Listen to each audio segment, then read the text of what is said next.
प्रियजनो, येशू ख्रिस्ताच्या नावानं तुम्हा सर्वांना प्रेमपूर्वक शुभेच्छा. मी आधीच सांगितलं होतं, युरोपमध्ये स्वीडन नावाचं एक देश आहे. तो एक सुंदर देश आहे. त्या देशात गोथेनबर्ग नावाचं एक शहर आहे. मी त्या शहराजवळील एका बेटावरून तुमच्याशी बोलत आहे. माझ्या मागे तुम्ही जे पाहत आहात ते स्वीडनचा राष्ट्रीय ध्वज आहे.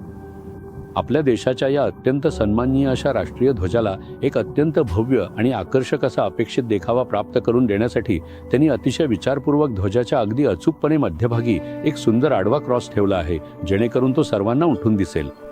कारण हा एक ख्रिश्चन देश आहे. खूप वर्षांपूर्वी या भूमीतील लोकांनी परमेश्वरावर खूप प्रेम केलं. त्यांनी त्याच्यावर विश्वास ठेवला आणि घट्टपणे त्याच्याशी चिकटून राहिले. इथे अनेक ल्युथरन चर्च आहेत. मार्टिन ल्युथरच्या काळात जे रिवायवल घडून आलं ते इथेही पसरलं होतं. त्याचा परिणाम म्हणून ल्युथरन चर्च हजारोंनी वाढली आहेत. इथून ल्युथरन मिशनरी भारतात आले होते, गरिबांना मदत करण्यासाठी, आणि असं करत त्यांनी देवाची योजना पूर्ण केली आहे. पण आज लोकसंख्येच्या निम्म्याहून अधिक सुमारे 58% लोक नास्तिक असल्याचं सांगितलं जातं. हे ऐकून किती वेदनादायक आहे. तरी सुद्धा प्रभू येशूच्या अस्तित्वावर विश्वास ठेवणाऱ्या लोकांचीही मोठी संख्या इथे आहे.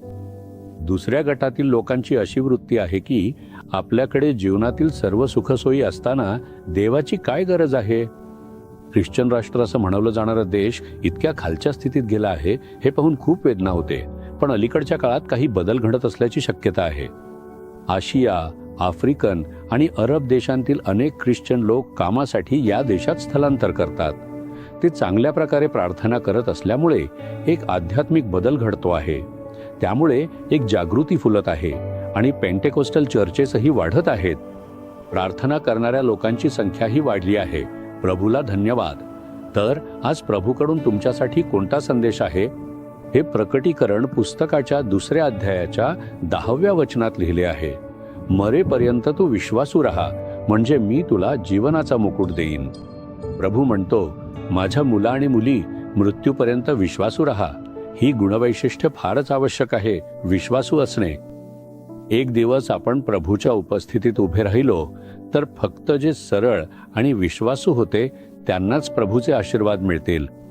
फक्त तेव्हाच आपण जीवनाचा मुकुट मिळवू शकतो असे प्रभू म्हणतो. म्हणून येशूचा पाठपुरावा करणारी देवाची मुले विश्वासू असली पाहिजेत. सर्वप्रथम आपल्याला निर्माण करणाऱ्या आणि आपल्यासाठी आपले रक्त सांडून क्रुसावर मरण पावणाऱ्या प्रभूप्रती विश्वासू राहिले पाहिजे. आपण त्यांना निराश करू नये, तर विश्वासाने त्यांचा पाठपुरावा करावा. त्यांच्या आज्ञांचे पालन करण्यात आपण विश्वासू असले पाहिजे. मग आपल्याला आपल्या सहकारी आणि आपल्या कुटुंबाप्रतीही विश्वासू राहिले पाहिजे. आपल्याला आपल्या शेजारी आणि कार्यस्थळी विश्वासू राहिले पाहिजे. आपल्याने फसवणूक करू नये. आपले काम आपण प्रामाणिकपणे पूर्ण केले पाहिजे. तिसऱ्यांदा, प्रभूने आपल्याला ज्या राष्ट्रात ठेवले आहे त्या राष्ट्राप्रती आपण विश्वासू राहिले पाहिजे. काही लोक पैसे मिळवण्यासाठी स्वतःच्या राष्ट्राशी गद्दारी करतात. आज आपण असे अनेक लोक पाहतो जे आपल्या राष्ट्राला हानी पोहोचवतात, पण आपण तसे नसावे. आपल्याला आपल्या राष्ट्रावर प्रेम करावं लागेल आणि ज्या राष्ट्रात आपण राहतो त्या राष्ट्राशी विश्वासू राहिले पाहिजे. मुख्यतः जर आपण देवाशी विश्वासू राहिलो तर आपण इतर सर्वांशीही विश्वासू राहू.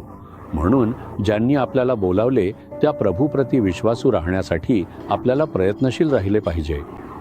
समस्या, संघर्ष किंवा छळ आले तरीही आपल्याने विश्वासू राहणे थांबू नये. आपण नेहमी विश्वासू राहिले पाहिजे. मग आपण प्रभूचे स्वर्गीय बक्षीस म्हणजेच जीवनाचा मुकुट प्राप्त करू शकतो. त्यासाठी स्वतःला समर्पित करा. जगातील सर्व चांगल्या गोष्टी या जगासोबत नष्ट होतील. आपण एक दिवस हे जग सोडून गेल्यावर कोणतीही मालमत्ता किंवा काहीच आपल्यासोबत येणार नाही. पण आपण विश्वासू राहिलो असू तर ती साक्ष आपल्यासोबत स्वर्गात येईल. त्याचे बक्षीस आपण पाहू शकता.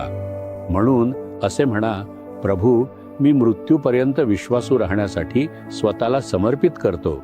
मला मदत कर आणि विश्वासू राहण्यासाठी तुझी कृपा दे. प्रभू येशूच्या नावाने. आमेन. आमेन. जीसस रिडीम्ड मराठी ह्या YouTube चॅनेलला सबस्क्राईब करा. सबस्क्राईब बटनावर क्लिक करा आणि बेल चिन्हावरही क्लिक करा. दररोजच्या नवीन कार्यक्रमांची माहिती मिळवा.